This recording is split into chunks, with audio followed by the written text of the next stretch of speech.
লোভনীয় আচারের মুড়ি মাখা, সাথে হচ্ছে ডাবের পুডিং, আর এত সুন্দর একটা ভিউ। যদিও মশা ছিল অনেক, আর ফুল তো বলার বাহিরে। এই ফুচকাটার কথা আর কি বলবো। তো যাই হোক, সবকিছু মিলে আজকের ব্লগ। আসসালামু আলাইকুম সবাইকে। সবাই কেমন আছেন? আজকে সন্ধ্যায় রেডি হয়ে চলে যাচ্ছি কোথায় সেটাই বলবো।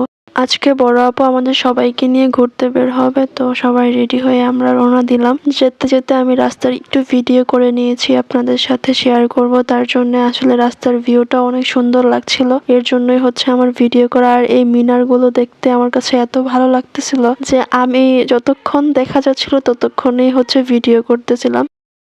আর এই যে এখানের ভিউটা দেখেন, জাস্ট অসাধারণ। এটা হচ্ছে ক্যান্টনমেন্ট নির্ঝর বলে নাকি এটাকে। দেখতে এতটা সুন্দর ছিল, কিন্তু যা কাণ্ড হলো যে এখানে আমরা থাকতেই পারছিলাম না। এত মশা, মানে আমি লাইফে মনে হয় না আর কখনো দেখেছি। মানে গ্রাম এলাকাটাতে যেই রকম দেখা যায় আর কি। এই ব্রিজটার ভিউ অনেক সুন্দর ছিল, সাথে ওই মিনার গুলো দেখা যাচ্ছিল একসাথে। আসলে চমৎকার লাগছিল পরিবেশটা প্লাস জায়গা সব মিলিয়ে খুব ভালো লাগতেছিল। কিন্তু খুব বিরক্তকর পার্ট হচ্ছে এখানের মশাগুলো। এখানের চারধারে আবার মানে রাস্তার পাশে এরকম অনেক সুন্দর সুন্দর ফুলের গাছ ছিল, যেটা দেখে আমি লোভে সামলাতে পারছিলাম না। আমি বলতেছিলাম চলো এখান থেকে আমি একটা দুইটা উঠিয়ে নিয়ে চলে যাই, যদিও এটা সম্ভব না, আমাকে আর্মি ধরে পেটাবে। তো যাই হোক, এখানের ভিউটা অসম্ভব সুন্দর ছিল। আর সন্ধ্যাবেলা তো মানে কথাই নেই। যদিও সেখানে অনেক মানুষ গিয়েছে, কিন্তু মানে আপনি যাবেন, আপনার আশেপাশে এত মশা থাকবে যে আপনি কল্পনারও বাহিরে। যারা গিয়েছেন তারা অবশ্যই বুঝতে পারবেন। তো অবশেষে টিকতে না পেরে বিদায় নেওয়ার পালা। একটু ঘোরাঘুরির উদ্দেশ্যে আসলেও আমরা মনে হয় 5 মিনিটও এখানে স্টে করতে পারি নাই। আমাদের বের হয়ে যেতে হয়েছিল, কারণ এখানে প্রচুর মশা। রাতে ঘুরতে আমার বরাবরই পছন্দ, কেননা রং বেরঙের লাইট দেখা যায়, মানে প্রকৃতিটা আমার কাছে অন্যরকম সুন্দর লাগে। যদিও প্রতিনিয়ত বের হওয়া হয় না, তবুও মাঝে মাঝে বের হতে পারলে খুবই ভালো লাগে। তারপর আমরা মিরপুরের আরেকটা জায়গায় চলে গেলাম, যে জায়গাটা আমি আসলে চিনি না, তার জন্য আমি উল্লেখ করতে পারতেছি না যে আমরা কোথায় গিয়েছি। আসলে আপু এখানে আসছিল মূলত ফুড কার্ট দেখার জন্য। এখানে নাকি অনলাইনে একটা ফুড কার্ট দেখেছে যেখানে খাবারগুলো অনেক টেস্টি ছিল, কিন্তু আমরা সেটা খুঁজে পেলাম না। তারপরে এখান থেকে ফুচকা নিয়ে টেস্ট করার পালা।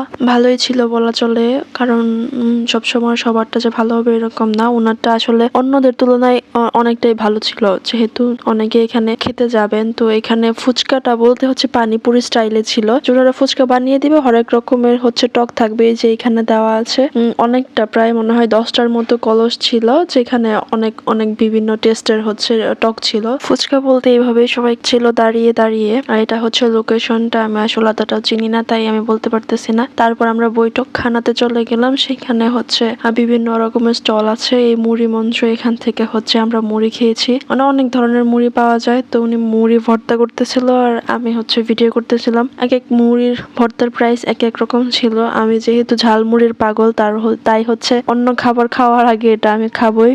সবাই অন্য খাবার অর্ডার দিতেছিল, আমি হচ্ছে এখানে চলে গিয়েছিলাম। তো আমি ভাইয়াকে বলছিলাম যে আমি ভিডিও করবো, উনি বলছে হ্যাঁ ঠিক আছে ভিডিও করেন। তো এখানের মুড়ির ভর্তাটা আসলে জোশ ছিল, আর তাদের মানে তারা যেভাবে সার্ভ করে সেটাও কিন্তু খুব সুন্দর ছিল। আসলে 60 টাকা দিয়ে, সরি এটার দাম ছিল 65 টাকা হয়তোবা, আর এটার দাম ছিল 25 টাকা। এটা হচ্ছে আচারের মুড়ি ভর্তা আর কি, ওই রকম। তো যাই হোক, ওভারঅল ভালোই ছিল। আর এই হচ্ছে আমাদের খানা পিনা, যে যার মতো কে কি খাবে না খাবে আসলে অর্ডার দিয়ে সবাই খাচ্ছিলাম। ঘোরাঘুরি করতে গিয়ে যেরকম হয়েছে আমি সবার সাথে সেরকম ভাবেই তুলে ধরছি। আমি আসলে এত স্পেশাল ভাবে হয়তো এই ভিডিওটা তুলে ধরতে পারছি না। ঘোরাঘুরির উদ্দেশ্যে গিয়েও যে মানে খাবার খেয়ে আসতে হবে এটা আমি ভাবি নাই। ভাবছিলাম যে জায়গায় যাবো সেখানে হয়তোবা খুব সুন্দর। তারপর এটা পুডিং, ডাবের একটা পুডিং, যেটা খুব মজার ছিল। দেখতেও যেমন সুন্দর তেমনি খেতেও মজার ছিল। আসলে আমরা ঘুরতে যাওয়ার উদ্দেশ্যে গেলেও সেখানে এত মশা ছিল যা বলার বাইরে। তারপর মানে ঘোরাঘুরি বাদ দিয়ে হচ্ছে আমরা এই